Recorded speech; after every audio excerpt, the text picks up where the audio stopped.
Channel ప్రస్తుతం మనం కన్నాపురంలో ఉన్నాం. ఇక్కడ ప్రజల్ని స్పందనలు అడిగి తెలుసుకుందాం. అన్న మీ పేరు? మరీదాస్. మరీదాస్ అన్న, ఇంకో 2 వారాల్లో ఎలక్షన్స్ రాబోతాయి ఆంధ్రప్రదేశ్లో. ఏ పార్టీ వస్తే ఆంధ్రప్రదేశ్లో సంక్షేమం బాగుండిద్ది, ఆంధ్రప్రదేశ్ డెవలప్ అయ్యిద్ది, అది మీ స్పందన ఏంటి? చంద్రబాబు నాయుడు రావాలి.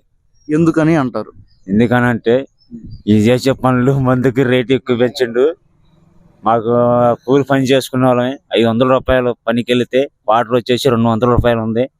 అది అలాంటి దానికి కొద్దిగా సమర్థించుకొని ఎయిర్పోర్ట్ ఏమైనా ఉందా కాబట్టి మాట్లాడుతున్నాం అని చెప్తున్నా. అది అన్న, ఇప్పుడు జగన్మోహన్ రెడ్డి గారు చాలా సంక్షేమ పథకాలు పెట్టి డబ్బులు ఇచ్చేస్తున్నారు. దానికి తగ్గట్టే దిగుతుండ్రు. అర్థమైందే? అప్పుడు కేజీ నూనె సగానికి సగం కేజీ ఇప్పుడు 150, అప్పుడు 75 రూపాయలు 60 రూపాయలు. అది నేను మాట్లాడుతున్నాను. కూరగాయ వచ్చేసి అప్పుడు కేజీ 30 రూపాయలు అది జరిగేది. ఇప్పుడు 40, 50, 70 రూపాయలు పోయింది. అంటే డబ్బులన్నీ ఇచ్చినట్టు ఇచ్చి తీసేసుకుంటున్నాడు.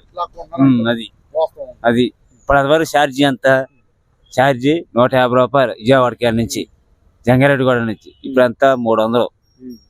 ఈ పథకాలు పెట్టి పథకాల వల్ల మళ్ళీ లాక్కుంటారు బస్సుల వాళ్ళకి. అని అవి జరిగినాయి వాస్తవం. అవి ఏ నుంచి కన్నా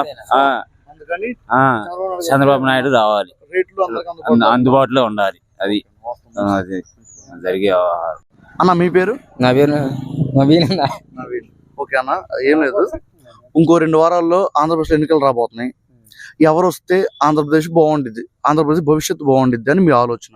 మా ఆలోచన ఏంటంటే ఓన్లీ మామూలుగా అయితే మాది టీడీపీ కాదు, నాది నేను జగన్.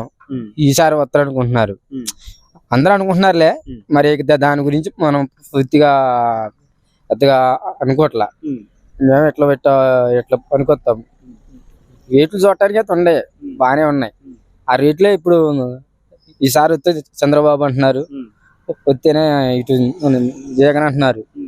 దానివల్ల ఇప్పుడు ఎవరు గెలిచేది అనేది ఇంకా చేయాలి. ఆయన అన్ని పథకాలు అన్ని పెట్టిండు, కాదంట్లా. అవి తీసుకుంటూనే ఉన్నాం.